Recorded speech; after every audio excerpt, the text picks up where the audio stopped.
What's up, y'all? My name is Ray Roy, your host of This Small Town, and welcome to Columbus, Texas.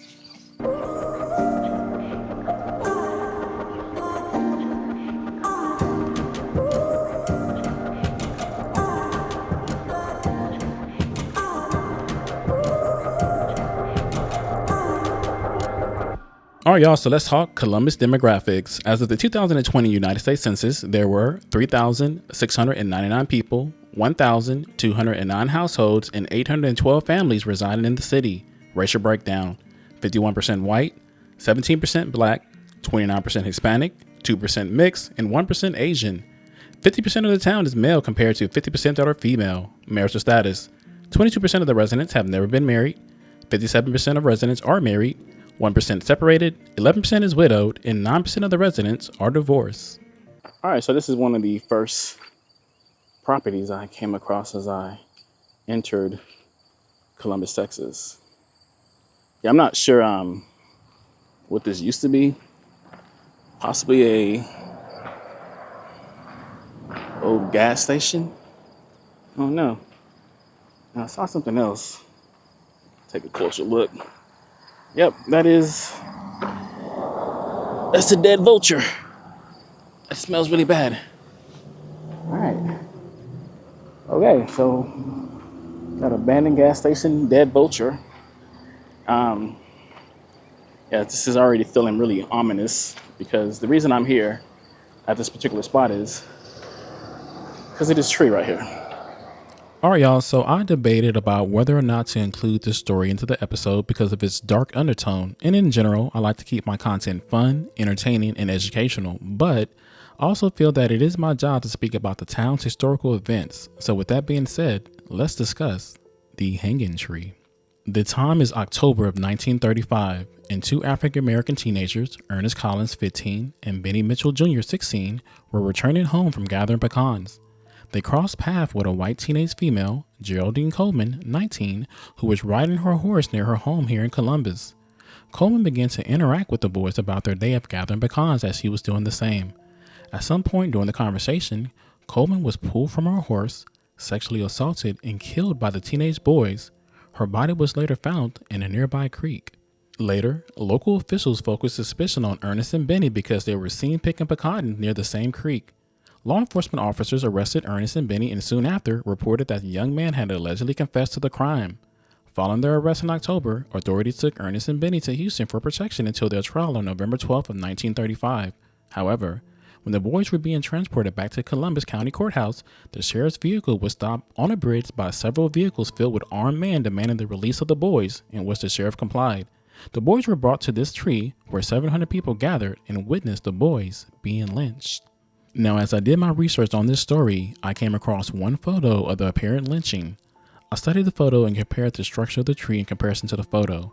From what I saw in person, this tree does have 3 distinct trunks that matches the photo, which includes a circular knob that was connected to the limb that the boys were strung from, which makes me believe the photo is authentic. Later, the county attorney publicly said that the lynchings was, quote, an expression of the will of the people, and a local judge called the lynchings, quote, just. Local newspapers reporting on the lynchings printed an image of the 2 local sheriff officials who were transporting the boys that day posing with one of the lynching ropes. In conclusion, although it was widely known who abducted and killed the boys, no one was immediately arrested or charged for their actions. And that is the story of the hanging tree.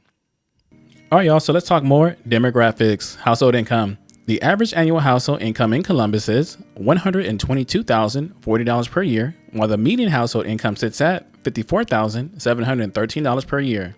5% of the population live below the poverty line, which is lower than a national average of 11.5%. Housing market. The median sales price for a home in Columbus was $220,000 last month, down 8.9% since last year. Education.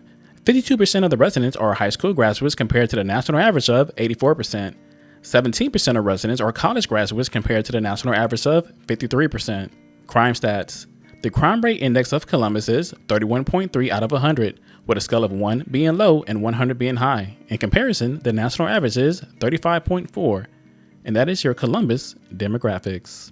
All right, y'all, so let's check out one of the first sites in Columbus, Texas that I like to check out.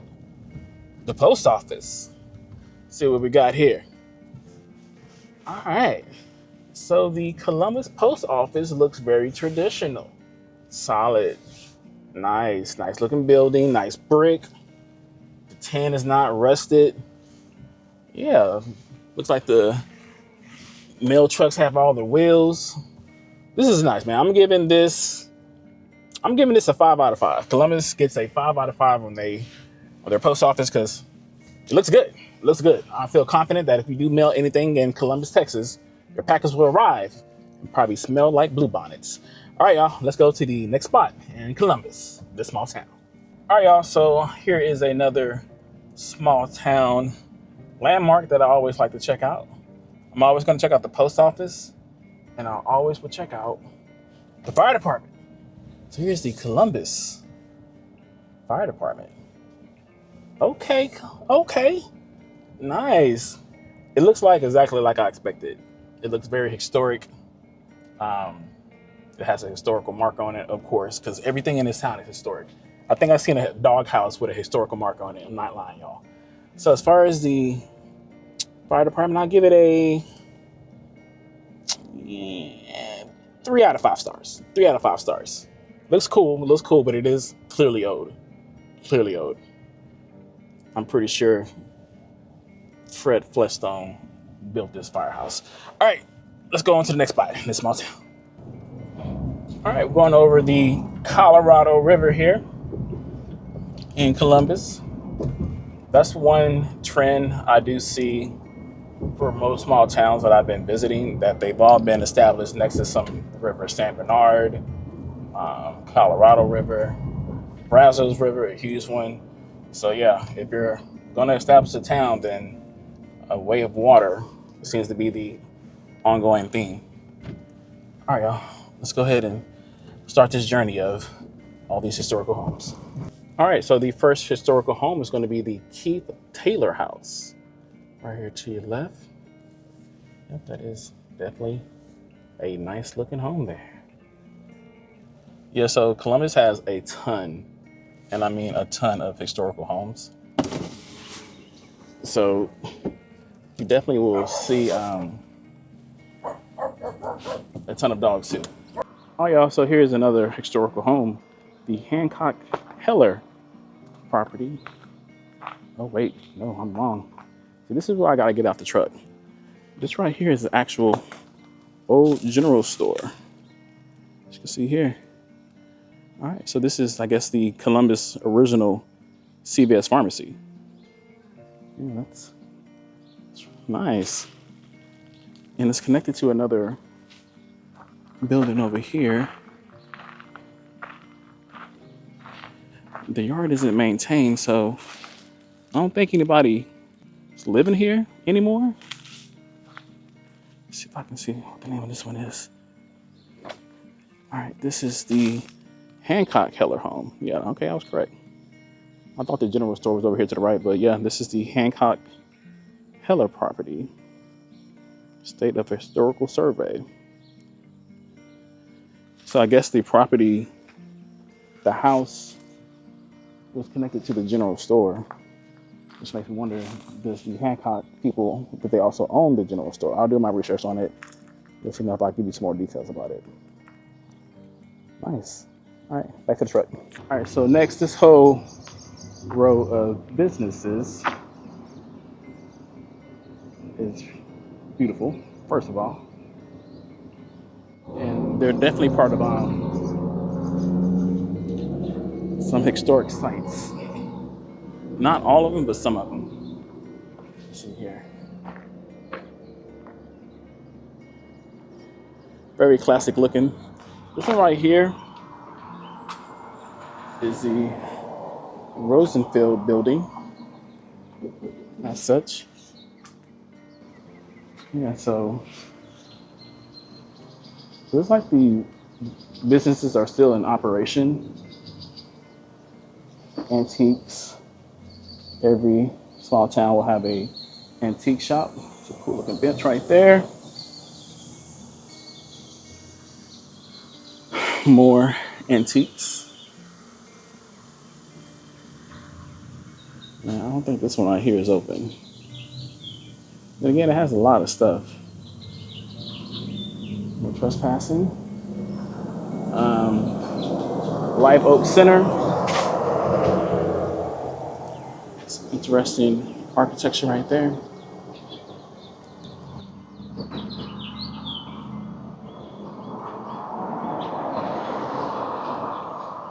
See, I'm not okay. I kind of figured this one would be historical marker. This is the Brunson building. Yeah, some stuff just has like an old historic look to it. So that's the Brunson building. Yeah, today is Saturday. It's about what is it, 9 a.m. It's like 9:30 a.m. on a Saturday. Has moderate traffic, not too much, but not a lot. Okay, so this is just another antique store here. What appears to be some kind of antique looking popcorn stand or snow cone machine. And here is another building. You can definitely tell historic. They got the original brick. These doors definitely look original. So where's the marker to confirm it? Yep, here we go. Yeah, this is the brick store. Owned and occupied in 1850 to 67 by Thomas W. Harris. All right, so that is a lot of brick, Thomas. Still owned by the Wagoners, apparently. So yeah. So the brick store is made of brick. Nothing ironic about that. All right, y'all. So yeah, not a lot of traffic. I mean, there's traffic going through town, but it's not like a ghost town type of feel. You can definitely see cars going in and out as the day begins to progress. More and more traffic, but not like I expected Columbus to be, because as you can see, like, this is probably one of their main areas. I don't know if this is quote unquote their main street, but there's no one around. Absolutely no one around. All right, here's a cool little mural here of the Columbus, Texas, established in 1823. All roads lead to Columbus on the Colorado. There's some more cool looking buildings here. Let me give y'all, oh, let's not go in front of that spider web right now. Nope, not today, Satan. All right, let me give y'all a look of the next row of buildings here. Once again, cool looking city. So yeah, original brick. Barbershop. Oh, look at this one right here. This looks like it used to be a castle. I do see a historical marker here. Let's see what it used to be. Hold on.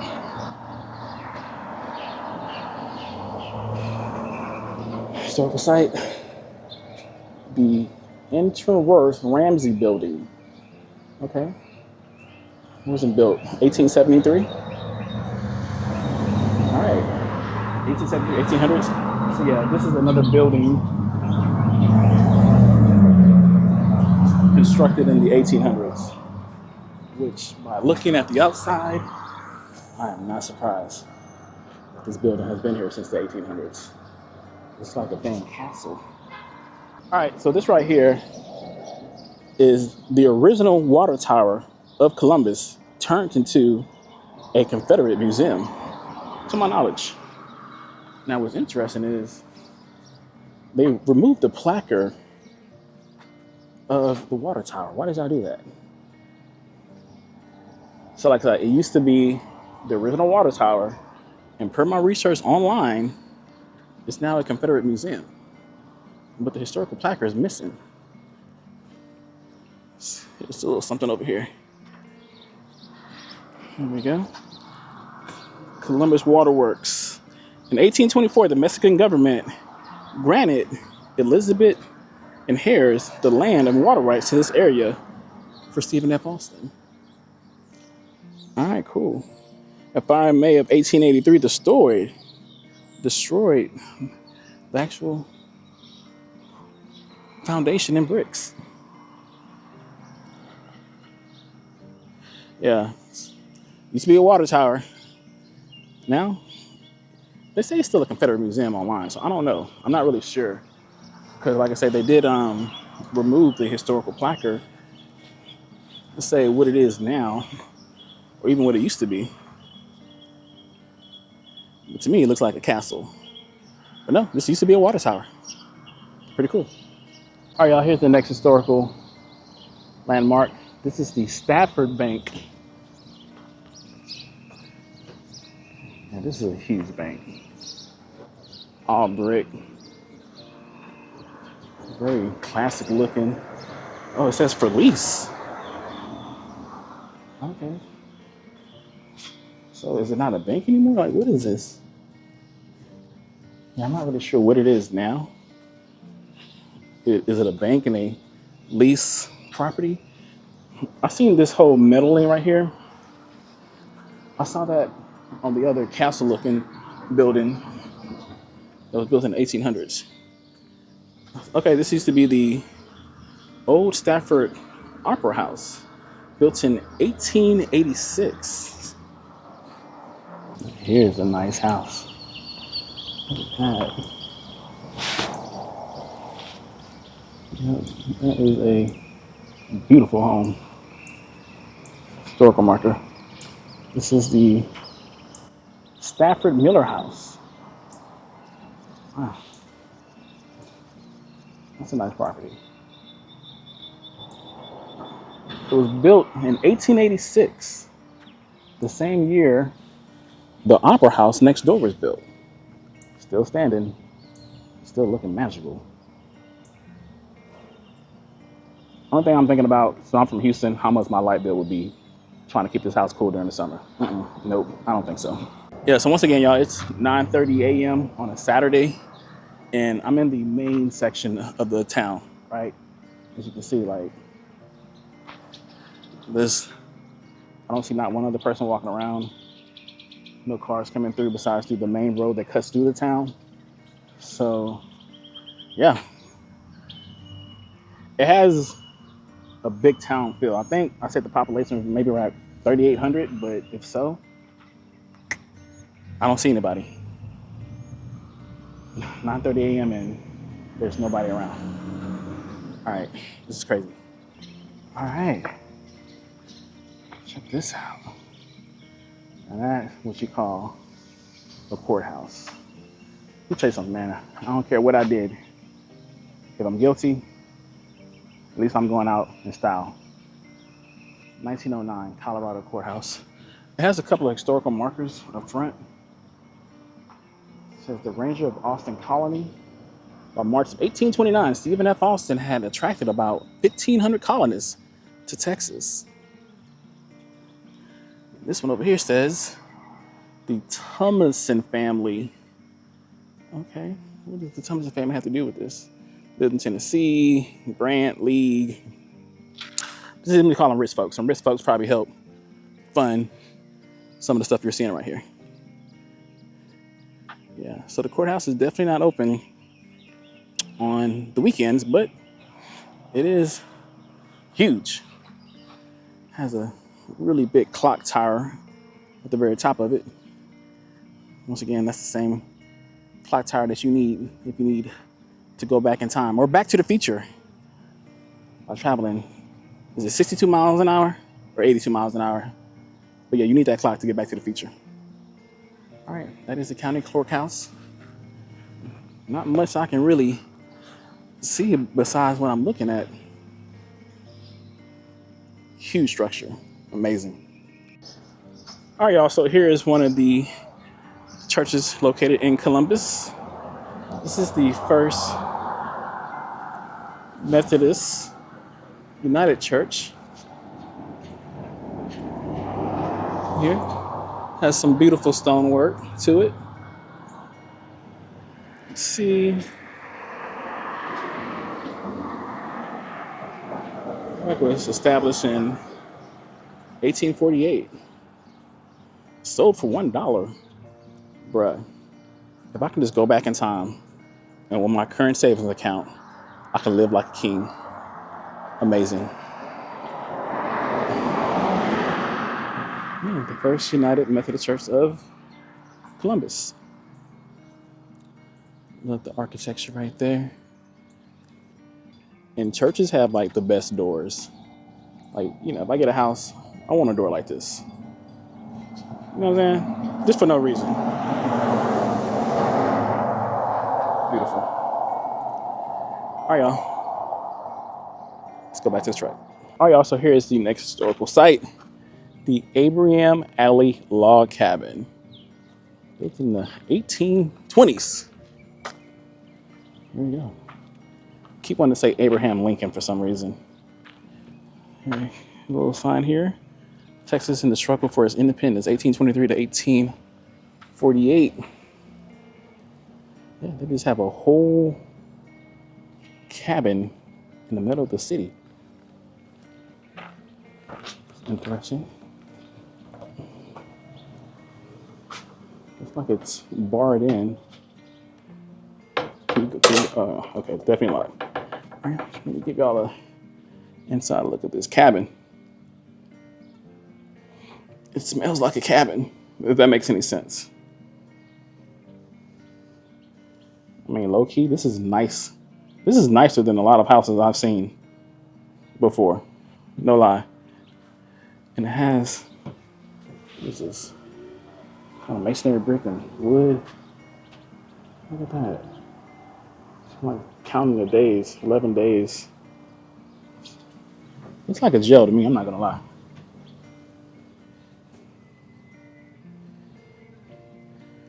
I remember seeing that woman, I think this woman right here is like the wife of Abraham. Got a little double bed here. That is really dope. I know it has to get like super cold and super hot in here.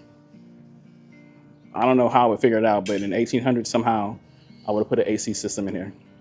Window unit, I would have been the first person to build an AC unit. Listen, man, don't ask me how I'm gonna accomplish such things as building an AC unit in the 1800s. I'm innovative, that's how.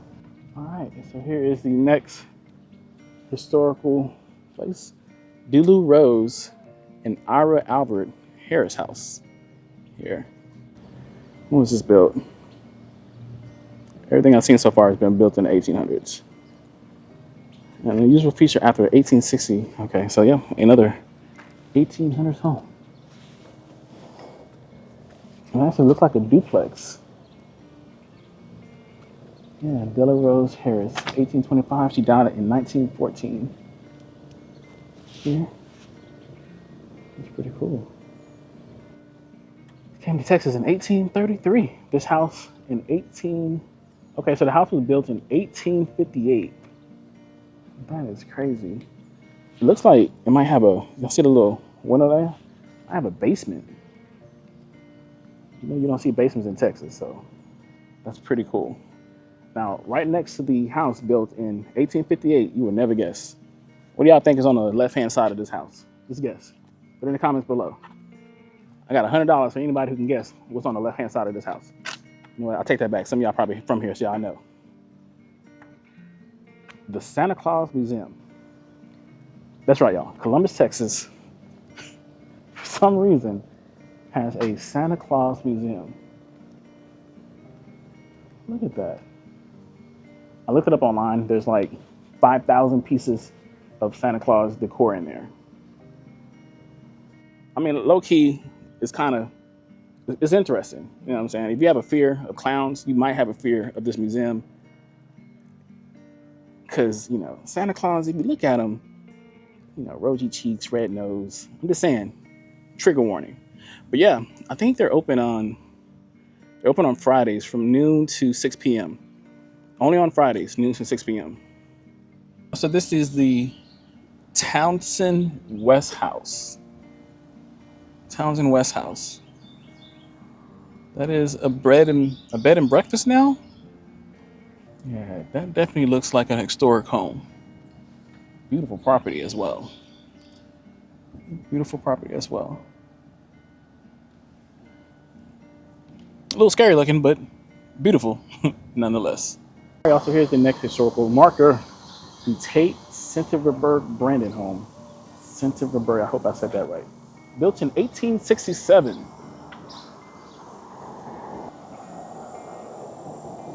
So I don't know if it's like a bed and breakfast or a bistro.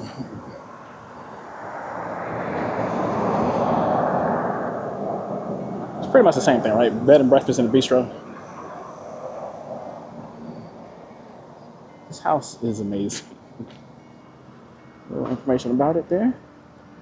The Tate Centerburg Brandon House Museum, 1867. All right. They need to be like a rocking chair and some lemonade, and I feel like, I don't know, this is giving Georgia vibes, like Savannah, Georgia vibes, right? Or am I tripping? That's crazy. That house is beautiful. All right, once again, I'm from Houston, so one thing I'm thinking about is, could you imagine the light bill to keep this thing cool during the summer? Nope, not today. Back to the truck. All right, this is the Isle Rue House, 1887. See some people working on the shutters on the outside over here to the right. Yeah, another beautiful two-story home. I wonder if all the houses just look like this back then. How was everybody affording such nice homes back then? Somebody explain that to me. Yeah, the Rue House of 1867. Yeah, so this may or may have been maybe a movie theater. Oaks. Yeah, to me it looks like it used to be a movie theater. Admission $7, children 3. So yeah, anybody from here, do y'all know, can y'all confirm, was this a Columbus movie theater of the Oaks? There's no historical marker on it. I can't think of what else it could be. Still cool looking though. Very 80s like, right? This is the Harrison house. The dog is excited to see me. Yep, another beautiful two-story home. I wonder if the same person designed all these houses out here, because they all look the same as far as that architect, two-story, beautiful. This is not a historical marker, but it's still a cool looking house, along with a cool looking car. Look at that. I would definitely ride that. Give me AC, I'm riding that all day. All day, baby. All right, y'all, so this is the Simpson Williamson house. Look at that. That is another beautiful home right there. I've never seen so many historic homes in one location. How is that possible? Yeah, it's a beautiful house. Absolutely beautiful house.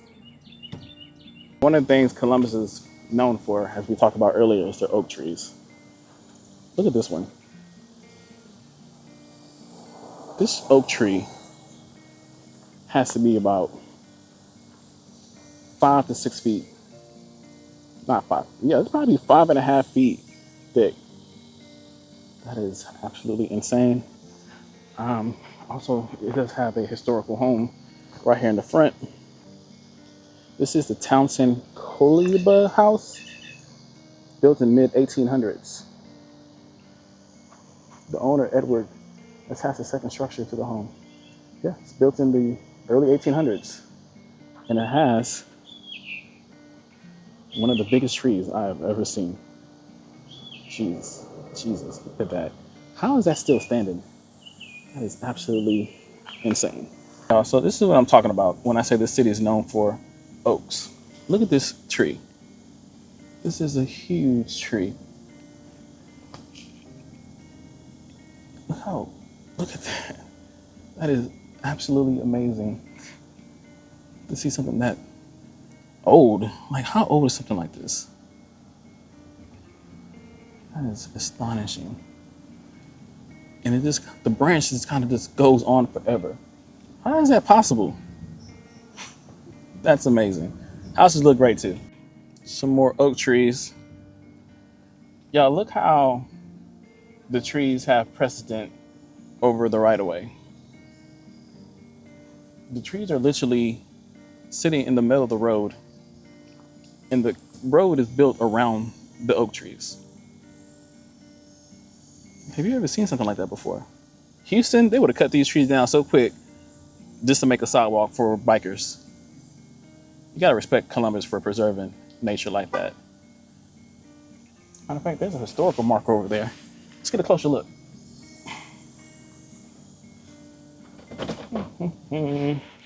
Getting a closer look at the historical trees. Cause I'm nosy. All right, check this out. Let me show you what I'm talking about. All right, so as you can see, the trees are built around the actual street. Look at the texture of this tree. That is Godzilla-like. And if Godzilla has skin, this is what I would expect the tree to look like. Here's a woodpecker out there. It's a historical house over there across the street. But like I said, I'm here to see these amazing looking oak trees. This is also about the St. John's, see, I always struggle saying this word, Episcopal Church. Here. And the St. John's Episcopal Church is a historical landmark with some more historic trees. Like, these trees are hundreds of years old. Do y'all understand me? Hundreds. Look at this. That is, oh my God. Now, if you're from here, you're probably wondering, why am I overreacting? Look, I'm from Houston, man. I don't see stuff like this. I don't see trees like this. That tree is massive. Look how the branches just kind of spread out. Like, how is the weight being supported for something so huge without falling? I think I have my answer over here. As you can see, it continues to go on. Like, the side branches are bigger than any tree I've seen in Houston. Look at this. So eventually nature says, all right, and goes to the ground. It's not broken. The tree is literally so big. Look at this, y'all. Oh, see that? The tree is so massive that the branch extends all the way out here to the point where it's still connected, goes to the ground.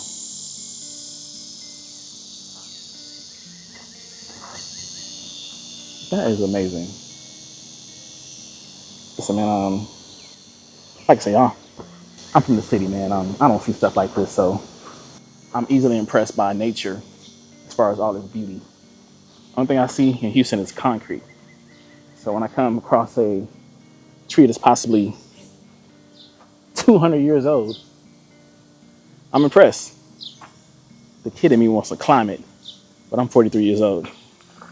I try to climb that tree, I'm gonna be visiting the Columbus Historic Hospital emergency room. All right, y'all, that's all I have for this episode of This Small Town. I hope you enjoyed Columbus, Texas. I know it was a lot to see. Beautiful town, right? Give it a thumbs up if you enjoyed the video. Also, make sure you subscribe and join my small town community here. Once again, my name is Ray Roy, your host of This Small Town. It's been real, y'all. Peace.